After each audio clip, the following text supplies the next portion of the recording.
Good morning, welcome to CATEX TV. My name is Frank Fortunato. Today is Thursday, May 29th, 2014. Things are heating up in the eastern Ukraine. Russian separatists apparently have shot down a Ukrainian army helicopter, killing 29 people on board. Fighting seems to be intensifying in the Donetsk region, especially at the airport. Meanwhile, today marks a bleak moment for Malaysian Airlines Flight 370. It's the first day since the plane disappeared on March 8th that nobody is looking for it. There were 239 people on board the plane. That unmanned sub that was scouring the area of the Indian Ocean off the west coast of Australia has completed its work after now looking at about 330 square miles of ocean floor, thoroughly searched. A report from the U.S. Navy, somebody speaking unauthorized, said that the pings that they had been finding were in fact a bit of a bogus lead, and in fact they were not coming from the jet at all. Another Navy spokesman said that the comment was unauthorized. Frankly, right now it seems as if the authorities are not sure where to look next. There's plenty of commentary in the media saying that the data that was released the other day by Malaysian Air indicates that the plane might in fact be elsewhere and that they were searching not in the right area. There was an earthquake in the Dominican Republic area yesterday afternoon at about 5:15 p.m. It seemed to be about a 5.2 quake, struck just off the southeastern tip of Hispaniola, the island that the Dominican Republic shares with Haiti. It then was felt in Puerto Rico. It was felt throughout all of the DR. And then about 7 minutes later, 560 miles away, it was felt in Caracas, Venezuela. There did not seem to be any reports of any damage or injuries. There was an explosion in an oil tanker off the coast of Japan earlier today. It left the vessel on fire, rather spectacularly so, and 7 of the 8 crew members have been rescued. The captain is still missing. The 998-ton tanker is called the Shoko Maru. It's anchored about 3 miles off the port of Himeji in western Japan. Himeji itself is about 45 miles west of Osaka. The ship is owned by the Shoho Shipping Company Limited, based in Hiroshima, Japan. There was an explosion yesterday in Brussels, in a very fashionable area, the Parc du Cinquantenaire district. It seemed to have been gas-related. It shook a number of buildings and went off like a bomb, apparently. Police and fire were there almost instantly. This is a quarter of the city that is based with diplomats, dignitaries, lobbyists, and others. The slide in reinsurance rates, which themselves are under competition from cat bonds, is beginning to weigh on prices that companies like Zurich Insurance Groups charge their own customers. These would be primary buyers of insurance, finally, trickling down to them. The decline in the cost of reinsurance, quote, is more of a problem than not, unquote, because of the need to pass along the cuts to consumers to stay competitive. This is according to Mike Kerner, the head of Zurich's General Insurance Group. He said, particularly in the property line business, we're already beginning to see some pressure on pricing that's coming into the direct space. He said, if you're on the primary side, part of the input of your cost, i.e. when you form your premium, is the cost you have to pay for reinsurance, Kerner said.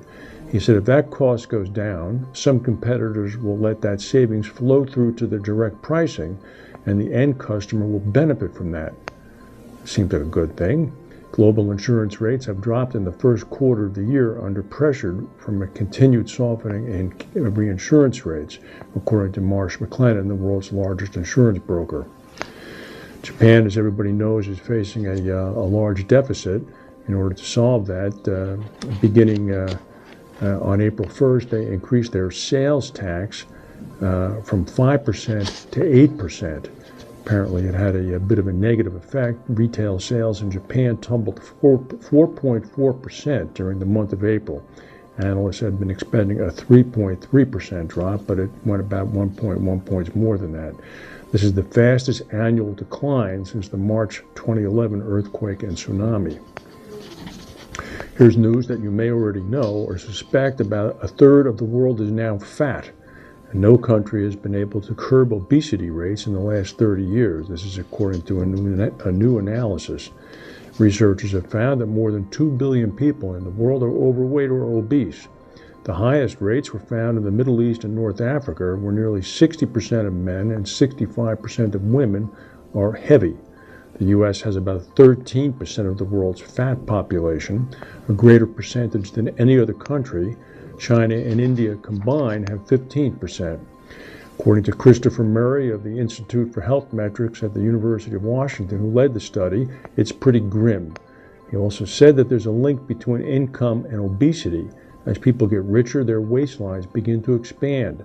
The new study was paid for by the Bill and Melinda Gates Foundation. Last week as well, the World Health Organization established a commission tasked with ending childhood obesity. The director of that study said our children are getting fatter. Parts of the world are quite literally eating themselves to death. Another person associated with the study said modernization has not been good for health. They have found that obesity rates have jumped in the last 20 years, even in a handful of remote Himalayan villages in Pakistan. This researcher said that years ago people had to walk for hours if they wanted to make a phone call. Now everybody has a cell phone and they don't need to walk and they can stay home and eat. In a sharp downward revision of its estimate for growth in the United States at the start of 2014, the U.S. government said earlier today that the economy shrank at an annual rate of about 1% in the first quarter. Experts had predicted a slide in the first quarter, and this is due apparently to the unusually cold winter.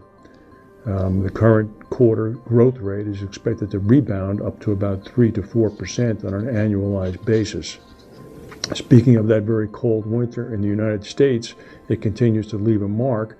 Ice floes are still being seen on the shore of Lake Superior. This was over the warm Memorial Day weekend, last weekend.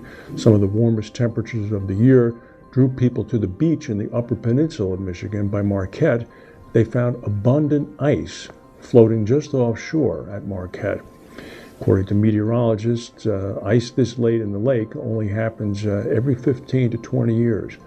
The tourism director of Marquette County advised people to get out there quickly to look at the phenomenon because they won't see anything like it soon. He must not know about climate change. It looks like we'll be seeing a lot of it soon. That's the news for today. If we have any breaking news, we'll come back and tell you. Thank you for watching, and we'll see you tomorrow.